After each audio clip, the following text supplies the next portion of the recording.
Hey guys, this is Pete with the Crystal Casino Band. Welcome back to another Explain That Track video. This week we're going to be talking about our brand new song, Not About You. And we're talking about Not About You, the song, and not the album. But by the way, the album's out. It came out on Wednesday, August 11th, so if you haven't heard that yet, please go and stream it. We worked really hard on these songs, and we've been making Explain That Track videos about all of them. So yeah, without further ado, let's get into Not About You. So this song has had like so many different versions that we've worked on. I remember Jarrod came up with the initial idea like all the way back in like January of 2020. He had Jarrod had a guitar part and he had a ton of these lyrics. At the time we just decided not to work on it, but then eventually he revamped it, and then in like August of 2020 then he came up with like this bass idea that really like cements the song together. So for the composition of the song, I really thought it should have more of a kind of jangly, like more kind of 80s, or like 2000s indie kind of Vampire Weekend kind of feel. So we were like in our practice bass 7 drum city. He did the bass part that Jordan now plays, the bum bum bum dun dun dun dun dun dun dun dun. So that repeats a few times where Joey does that build up on the drums. And then we were figuring out what would go with it, and then I came up with the riff,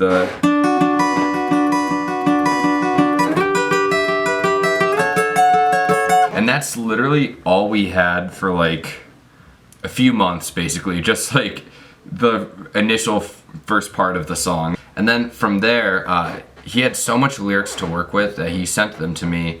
He was like, "Oh, don't you probably have some lyrics, right?" I'm like, "I have a ton." So I sent him all these lyrics and I was like, "Do what you will." And so he had like maybe like 5 paragraphs or something like that, which is like a lot for lyrics. I usually just write like verse 1 and 2 and get out of there. But he had so much to work with, so I took the best parts that he had and then added some of my own, and then was able to like form a song from there using the same chords from the bass riff, and then I was like figuring out the chords, and I came across something that was like really cool with adding these 2 extra strings, the B and E, on top of like a normal D chord. So a D chord usually sounds like this, but I thought it'd be really cool to stretch out and sound like, and then it's even more difficult down on the G over here. But I'm 6'3", I got long fingers, I can handle that. When I get like other people's lyrics, I really want to make it sound, I really want to be the one as the singer to make it sound like it's convincing, that it's like as if my life, even though it's not in this case, but it needs to be like authentic, you know? And like I can definitely relate to the lyrics. Like as being a songwriter, there's definitely people who think that songs out there of mine are about them when they're not. So that's basically like the point of the song. The idea of someone thinking, because I'm in a band and I'm writing songs, thinking that I would write songs about them, intrigued me. So it was all about, I wrote this song about someone thinking songs are about them and like they're not and whatnot. We had like so many different versions of this. We had a demo that I made and produced, and I'm not as good as like Kyle and Jay. So when Morgan plays it, just brace your ears for it.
Then we sent it over to Jay. Jay brought back like a brand new take on it. He added like some electronic drums, which were really cool. And he also like added that whole last section, the I can try if it would change your mind, like that part. And the reason why it's like so long and beautiful is because Jay came up with the chords for that outro, and like all the noise that like then would go into it. I didn't think it was going to be as important part of the song as it ended up being, which was really cool with that really long outro that Jay came up with. The song concludes with that kind of outro, which to me was very new. I think it keeps that Vampire Weekend vibe that we had been going for too.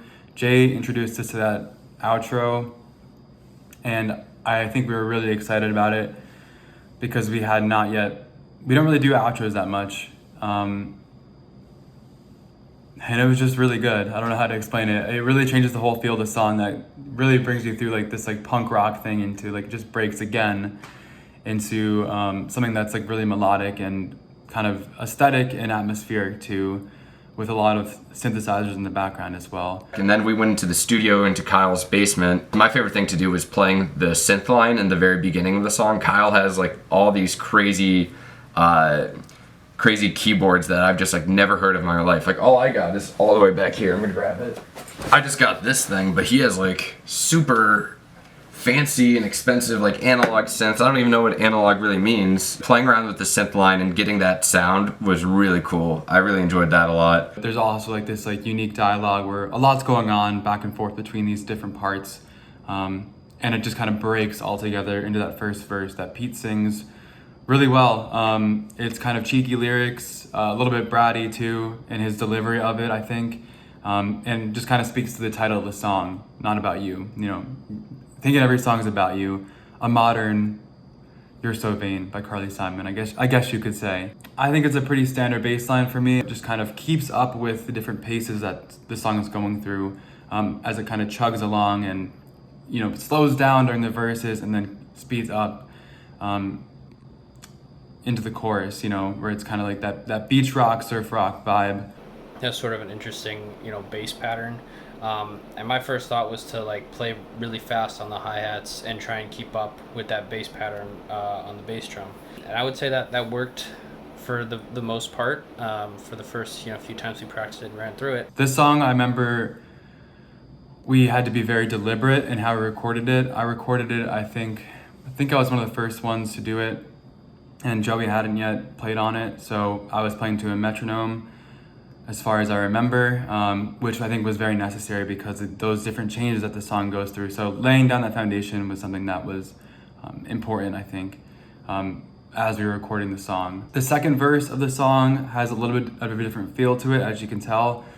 The drums become this like more electronic vibe, and I think that's something that's been a thread throughout this entire album actually, which is like having the second verse be a differentiation from the first. Obviously the big couple things that changed once we got to the studio was, or once I should say, Kyle and Jay got their hands on it. The introduction of like a more electronic drum machine sound for the verses. That was a cool addition. You know, obviously about half the song is just organic, you know, me drumming, and half the song is kind of me drumming along to like a drum machine sort of overdubbing it. So it's some interesting drum effects that we haven't necessarily done in the past. The drum build up right at the beginning is sort of an homage or a reference to, you know, I think kind of like the Arctic Monkeys or like a Vampire Weekend type of drum beat. That was really Jay's idea, and you know, it was pretty difficult to execute at first, but once we got it, I think it really adds to the song. I did not know that they were going to do this. I was originally taken back by this idea. It's like that long drum roll in the very beginning. When I first heard it, I hated it, believe it or not, but it's grown on me so much. I had like another idea in mind, and then I wasn't there at the drum taping session, but then they came up with this, and now that we like mixed it in and everything, it really adds to the song. It's like one of my favorite parts now. With the drumming, there's a lot of parts where, you know, I had to play basically like just only what's going on with my left hand for a take, and then we would overdub it, and then I would play like the full kit. And that was done for, you know, miking reasons, so we could get like a really clean take of, you know, what's going on with the ride cymbal just by itself, and then we would add in the rest of the drums later. So we did a lot of cool, like, you know, sort of piecing together what's going on with the drums in this track. My bass line changes a little bit on it. I actually think my bass line is directly copied from what I had written for the song Do Nothing With Me, which the band recorded as the Colonies, but I actually never played on it. I left the band before it was recorded. I think Joey played on it.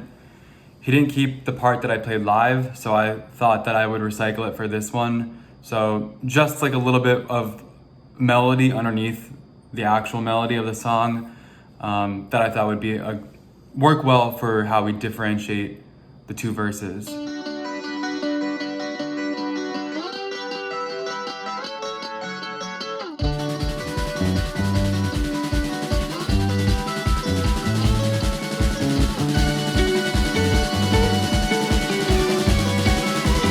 So yeah, that was Explain the Track, Not About You edition. I'm wearing my big beautiful blue shirt.